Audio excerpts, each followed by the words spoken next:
ஏம்மா காவியா, இப்பதான் என் புள்ள நல்லா திருந்திட்டானேம்மா, அவனை ஏற்றுக்கிட்டு அவன் கூட சந்தோஷமா நீ வாழலாம்மா அப்படின்ற மாதிரி இங்கே ஈஸ்வரி காவியா கிட்ட சொல்ல, நீங்கள் சொன்னதை யோசிச்சு பார்த்தேன் அப்படின்னு சொல்ல, சித்ராவுக்கும் ஈஸ்வரிக்கும் மனசுக்குள்ளே ரொம்ப கொண்டாட்டமாக இருக்கு.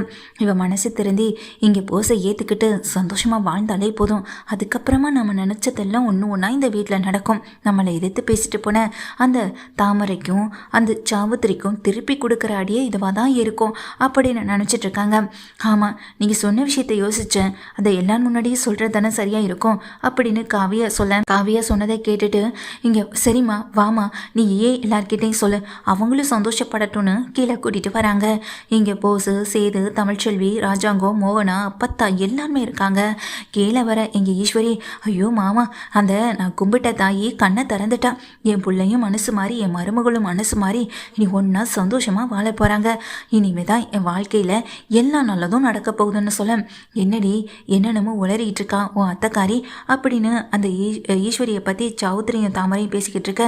என்ன ஈஸ்வரி, சொல்ல வந்த விஷயத்த சொல்லாமல் ஏதேதோ பேசிக்கிட்டு இருக்க, என்ன நல்ல விஷயம் எதுவாக இருந்தாலும் சொல்லு அப்படின்னு ராஜாங்க கேட்க, அங்கே அப்பத்தா மோகனான்னு எல்லாருமே கேட்குறாங்க. ஐயோ அதை என் வாயால் எப்படி சொல்லுவேன், அம்பூட்டு சந்தோஷமாக இருக்கு மாமா, என் தங்கம் என் செல்லம் அப்படின்னு எங்கள் காவியாவை கொஞ்சம் படி, எங்கள் காவியா இங்கே போஸு கூட சேர்ந்து வாழ சம்மதம் சொல்லிட்டான்னு சொன்னதுமே அங்கே நிற்கிற தனத்துக்கும் மலருக்கும் தமிழுக்கும் ரொம்ப அதிர்ச்சியாக இருக்கு. காவியாவை பார்த்துக்கிட்டே இருக்க, அப்படியான்னு சொல்லி அப்பத்தான் வாயை பிளக்க, ஆமாத்த என் புள்ள மனசு தெரிஞ்சு இப்போது எல்லா வேலையும் பார்த்துக்கிட்டு இருக்கான், ரொம்ப கஷ்டப்பட்டு அங்கே ஒவ்வொரு வேலையும் பார்த்துட்ருக்கான். சம்மந்தின்னு எல்லாருமே ஃபோன் பண்ணி எங்கள் காவியா கிட்டேயும் பேசியிருக்காங்க. போஸு மாறிட்டான் திருந்திட்டான்னு. காவியா இப்போ அதை ஏற்றுக்கவும் செஞ்சுட்டான். காவியா இனி போஸு கூட சந்தோஷமாக சேர்ந்து தான் மாமா வாழ போகிறான் அப்படின்னு சொல்ல, சரி சரி அவங்க சந்தோஷமாண்டா எங்களுக்கும் சந்தோஷம்தான். என்னம்மா காவியா, உன் மனசார அவன் திருந்திட்டான்னு தோணுச்சு, நீ அவன் கூட சந்தோஷமா வாழ்க்கையை ஆரம்பிச்சு வாழுமா அப்படின்னு சொல்லி ராஜாங்க சொல்ல, அதுக்கு முன்னாடி எல்லார்கிட்டே நான் ஒரு விஷயம் சொல்லணும் அப்படின்னு காவியா சொல்ல, நீயே உன் வாயால் சொல்லுமா அப்படின்னு சொல்ல, சொல்கிறதுக்கு முன்னாடி அதை எல்லாருக்கும் காட்டிட்டா நல்லாயிருக்கும்னு நினைக்கிறேன். செங்கல் சூளையில் போஸு கஷ்டப்பட்டு வேலை செஞ்சார் இல்லையா, அந்த கஷ்டம் என்னன்னு நீங்களும் பார்த்து தெரிஞ்சுக்கோங்க அப்படின்னு அங்கே இருக்க டிவியில் கனெக்ட் பண்ணி விடுறாங்க. அப்போ தான் போஸுக்கும் அதிர்ச்சியாக இருக்குது, வீட்டில் இருக்க அத்தனை பேருக்கும் அதிர்ச்சியாக இருக்குது. போஸு கஷ்டப்பட்டு வேலை செஞ்ச சில வீடியோக்கள் ஓடுது. இதை பார்த்ததும் பரவாயில்லையே, போஸு ரொம்ப கஷ்டப்பட்டு தான் வேலை பார்த்துருக்கான்னு நினச்சிட்டு இருக்காங்க. போஸுக்கு மட்டும் மனசுக்குள்ளே படபடப்பாக இருக்குது. அங்கே நிற்கிற ஈஸ்வரி சித்ராவும், பரவாயில்லடி, நம்ம நினச்சதை விட நம்ம பையன் நல்லாவே தான் நடிச்சிருக்கான் அப்படின்னு ஈஸ்வரி ஒரு பக்கம் நினச்சிட்டு இருக்காங்க. இங்கே போஸு போய் வேலை பார்த்துட்டே இருக்காங்க. வேலை பார்த்துட்டு கொஞ்சம் நேரம் அதை ப்ளே ஆகி ஓடிட்டுருக்கும் போதே அந்த ஆள், அதாவது யாருன்னு பார்த்தா அவர் தான் வந்துட்டு பேசவும் செய்கிறாரு. எல்லாரும் என்னை மன்னிச்சிருங்க, நான் போஸுக்கிட்ட பணம் வாங்கிட்டு போஸுக்கு துணையாக நின்றுட்டேன், இதை அம்மாவுக்கும் தெரியும் அப்படின்னு சொல்ல, என்ன போஸு அப்படின்னு எங்கள் போஸை பார்க்குறாங்க. காவியா என்னம்மா இதுன்னு சொல்லிட்டு கேட்க, அப்போ தான் இந்த இடத்துல அவர் எல்லாத்தையும் சொல்கிறாரு. பணத்தையும் நான் வாங்கிக்கிட்டேன், அவர் வேலை பார்த்தாரு, வேலை பார்க்குற மாதிரி கஷ்டப்பட்டார்னு இங்கே ஐயா மனசுக்குள்ளே அதை புகுத்தவும் செஞ்சு எல்லாரும் என்னை மன்னிச்சிருங்கன்னு மன்னிப்பு கேட்குறாங்க. இதுதான் இங்கே அல்டிமேட்டாகவும் இருக்குது. அந்த சமயத்தில் தான் அந்த செங்கல் சூளையில் மயிலு கூட ஏற்பட்ட பழக்க வழக்கம் இது எல்லாமே உடம்பும் செய்து, மயிலுக்கிட்ட வலிகிறதுலேருந்து மயிலுக்கிட்ட பேசுகிறதுலேருந்து அந்த மயில் பின்னாடியே சுற்றுறதுலேருந்து எல்லாமே இருக்குது. மயில் எங்கே போய் வேலை பார்த்தாலும் அங்கேயே நிற்கிறது, கடலை போடுறது, ரொம்ப பக்கத்தில் ரசிக்கிட்டு பேசிக்கிட்டு இருக்கிறது, இது எல்லாத்தையும் வீடியோ எடுத்ததே எந்த ஆளுக்கிட்ட சொல்லி பணத்தை கொடுத்து தனக்கு சாதகமாக பேச சொன்னாரோ அவர் தான் அந்த வீடியோடு எடுக்கவும் செஞ்சுருக்காரு. என்ன போஸு, இந்த படம் போதுமா இல்லை இதுக்கு மேலேயே வேணுமா அப்படின்னு சொல்லி கேட்க, கடைசியில் இந்த போஸு எப்படிப்பட்டவனே நீங்கள் எல்லாரும் தெரிஞ்சுக்கிட்டீங்கள. பொண்ணுங்க விஷயத்தில் ரொம்ப ரொம்ப மோசமானவன் தான் இந்த போஸு. இந்த போஸு கூட என்னால் மட்டும் இல்லை எந்த பொண்ணாலையுமே வாழ முடியாது. இத்தனை வருஷமாக செங்கல் சூளையில் வேலை பார்க்குற பொண்ணும் எனக்கு துரோகம் பண்ணிட்டா தான் நீங்கள் நினைக்கலாம். அங்கே தான் ஒரு விஷயமே இருக்குது. இவன் எப்படிப்பட்டவனை தெரிஞ்சுக்கிறதுக்காக தான் மயிலை இவன் கூட நான் பேசி பழக சொன்னேன். மயில் பழக இவன் எப்படிப்பட்டவன்றதும் தெரிய வந்துடுச்சு. கடைசியில் இவன் ரொம்ப தப்பாகவே மயிலுக்கிட்ட பிஹேவ் பண்ண போயிருக்கான். ஒரு கட்டத்துக்கு மேலே மயிலி என்கிட்ட ஃபோன் பண்ணி விஷயத்தையும் வீடியோவையும் கொடுக்கவும் செஞ்சுட்டாங்க. இந்த விளக்கம் போதுமா அப்படின்னு சொல்லி கேட்க, இதெல்லாம் பார்த்துட்ருக்க எங்கள் மொத்த குடும்பமும் அதிர்ந்து போய் அவசரப்பட்டு இங்கே அடிக்கவும் அடிக்கவும் செய்கிறாங்க. மாமா ஒரு நிமிஷம் அப்படின்னு சொல்ல, நீங்களும் இந்த போஸு தப்பு பண்ணதுக்கெல்லாம் ஒவ்வொரு தடவையும் அடிக்க தான் செய்கிறீங்க. எத்தனை தடவை அடித்தாலும் இவெல்லாம் திருந்த போகிறதே கிடையாதுன்னு சொல்லி காவியா நிற்கிறாங்க.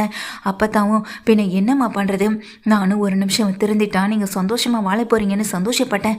ஆனால் அதுக்குள்ளே எல்லாத்தையும் நொறுக்கிட்டான். இப்படிப்பட்ட பொம்பளை பொறுக்கி இந்த வீட்டில் தான் இருக்கான்ல, இப்படிப்பட்ட ஒருத்தன் இந்த வீட்டில் இருக்கும்போது எப்படிமா நம்ம குடும்பமான இங்கே கப்பல் ஏறத்தானே செய்யணும். அங்கே அப்பத்தா சொல்லிட்டு அழுக. அங்கே ஈஸ்வரியும் சித்ராவும் ஐயோ மாமா அது அப்படின்னு சொல்ல, போதும் ஈஸ்வரி நீ எதுவும் பேசாதானே ராஜாங்க சொல்ல, மாமா ஒவ்வொரு தடவையும் மொத்த பேருக்கும் இங்கே நீங்கள் தண்டனைன்னு ஏதாவது தண்டனை கொடுத்துட்டே இருக்கீங்க. அதனால இந்த 3 ஜென்மமும் திருந்துறதே இல்லை.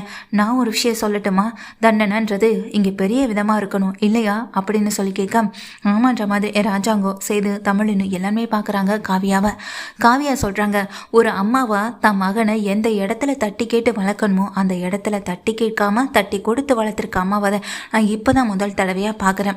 முதல் தடவையாக இப்போ இதே இடத்துல எல்லாருக்கும் முன்னாடியும் தட்டி கேட்க போகிறதும் இங்கே ஈஸ்வரியாத்தை தான் அப்படின்னு சொல்ல ஈஸ்வரி அதந்து போகிறாங்க. உடனே கிச்சனுக்கு போயிட்டு அங்கே ஒரு பழுத்த கரண்டியை சூடு பண்ணி எடுத்துகிட்டு வந்து ஈஸ்வரி கையில் கொடுக்குறாங்க. பிடிங்கத்த அப்படின்னு சொல்லி, என்னம்மா இதுன்னு சொல்லி கேட்க, உங்கள் பையனை எப்போதுமே எங்கள் மாமா அடிப்பாங்க, இல்லைனா இங்கே போஸோட அப்பா அடிப்பாங்க. நீங்கள் இது நாள் வரைக்கும் உங்கள் பையனை அடிச்சிருக்கீங்களா? மற்றவங்க அடித்தா கோவப்பட மட்டும்தானே தெரியுது, தப்பு பண்ணால் தண்டிக்கவும் தெரியணும். அதுதான் நல்ல அம்மாவுக்கு அழகு. உங்கள் பையன் தப்பு பண்ணியிருக்கான் இல்லையா, அப்போ அந்த தப்புக்கு தண்டனை என்ன? நீங்கள் இப்போ எல்லார் முன்னாடியும் உங்கள் போஸ் கையில் எந்த கையால் தொட்டு பேசினாலும் அந்த 2 கையிலையும் சூடு வைக்கணும் அப்படின்னு சொல்கிறாங்க. இதை கேட்டதும் இங்கே அதிர்ந்து போகிறாங்க. ஈஸ்வரியும் சொல்கிறது கேட்குதான் இல்லையா அப்படின்னு சொல்ல, என்ன ஈஸ்வரி பார்த்துட்டே நிற்கிறேன், இது நாள் வரைக்கும் இந்த வீட்டில் இருக்க எங்கள் யாருக்கும் தோணாத ஒரு விஷயம் காவியாவுக்கு தோணிருக்கு. காவியாவே இப்போ உன்கிட்ட சொன்ன விஷயத்த நீ செஞ்சே ஆகணும் அப்படின்னு சொல்ல, மயில் நான் ஏற்பாடு பண்ண ஆள், எங்கள் செங்கல் சூளையில் எங்களுக்கே தெரியாமல் நீ ஒரு ஆளை ஏற்பாடு பண்ணி நீ நல்லவன்னு நீ எங்ககிட்ட காட்ட நினைப்பேன். அப்போது அங்கே வேலை பார்க்குற ஆட்கள் எல்லாம் முட்டாளா? அவர் எங்கள் அப்பாவுக்கு ரொம்ப பல வருஷமாக நெருக்கமானவர், அவர் எங்கள் அப்பாவுக்கு எதிராக செய்வாரா அப்படின்ற மாதிரி சொல்லி திட்டமும் செய்கிறாங்க. கடைசியில் அவர் எனக்கு தாண்டா உதவி செஞ்சுருக்காரு. நீயும் அந்த மயிலும் பண்ண நெல் இலைகள் எல்லாத்தையுமே வீடியோ எடுத்து எனக்கு தாண்டா அனுப்பியிருக்காரு அப்படின்னு சொல்ல, அங்கே போஸுக்கு பயங்கர அதிர்ச்சி ஆகுது. பிடிங்கன்னு சொன்னேன்னு அந்த கரண்டியை ஈஸ்வரி கையில் ஒப்படைக்க, இந்த பழுத்த கரண்டியால் இந்த பழுத்த கரண்டியால் அவங்க 2 கையிலையும் சூடு வைக்கணும். இதே சூட்டு கையோட தான் நாளைக்கு செங்கல் சூளையில் போய் செங்கல் அள்ளி கஷ்டப்படணும் அப்படின்னு சொல்ல, என்னம்மா காவியா நீ காவியான்னு கெஞ்சுறாங்க. ஆனால் காவியா காதில் வாங்குற மாதிரி இல்லை. நீங்கள் வச்சா ஒரு சூட்டோட முடிஞ்சிரும், ஆனால் இதுவே நான் திருப்பி வச்சேன்னா அது வேறு மாதிரி தான் போய் முடியும். என்ன ஒரு அம்மாவா நீங்கள் கண்டிக்கிறீங்களா இல்லை ஒரு ஒய்ஃபா நான் கண்டிக்கவா அப்படின்னு எங்கள் காவியா மிரட்டுறாங்க. காவியா மிரட்டலுக்கு பயந்து போன ஈஸ்வரியும் அந்த கரண்டியை எடுத்துக்கிட்டு போஸு பக்கத்தில் போகிறாங்க. போஸு கையில் வச்சு 2 கையிலையும் பழுத்த சூடு வைக்க, ஐயோ அம்மானு அலறி துடிக்கிறாங்க. இங்கே போஸும் இது போதும் அதான் அப்படின்ற மாதிரி அங்கே அப்பத்தா சொல்ல, ராஜா அங்கே முறைச்சி பார்த்தபடியே நிற்கிறாங்க. ஈஸ்வரி கண்ணெல்லாம் கலங்குது. ஒரு அம்மாவா நீங்கள் சின்ன வயசுலேருந்து இவனை தட்டி கேட்டு நல்ல பையனாக வளர்த்துருந்தா இதோ நிற்கிறாரே சேது, அவரை மாதிரி இவனை இறந்திருப்பான். இந்த நிலைமைக்கு வரத்துக்கு காரணம் யார்? முழுக்க அம்மானு சொல்லிக்கிட்டா மட்டும் பார்த்தாது, இதுக்கெல்லாம் முழுக்க காரணமே நீங்கள் மட்டும்தான். இனிமேலாவது கொஞ்சம் திருந்துங்க, தப்பு பண்ணால் தண்டனை கிடைக்குன்ற ஒரு பயமும் இனி இவனுக்கு வரணும். பொண்ணுங்க பின்னாடி சுற்றுறது, பொண்ணுங்க பின்னாடி வழிகிறது, அவங்க லேசாக பேச வந்துட்டா இவன் ஏதாவது வெட்ட போடுறது, இந்த மாதிரி ஏதாவது என் கண்ணுக்கு பட்டுச்சு இல்லை ஏதாவது எனக்கு தெரிஞ்சது, இன்னைக்கு கையில் பட்ட சூடு நாளைக்கு உடம்பு முழுக்கவே படும் அப்படின்னு சொல்லி காவியா அசிங்கப்படுத்திட்டு அந்த இடத்த விட்டு நகர்ந்து போக எல்லாருமே நகர்ந்து போகிறாங்க. வழியில் துடிச்சிட்டு கதறி போய் அழுகவும் செய்கிறாங்க. இங்கே போசும் சாப்பிட்றது குளிக்கிறது இனி எல்லாம் இந்த கையை வச்சு நான் எப்படி பண்ணுவேன்னு அழுதுட்டுருக்கேன்.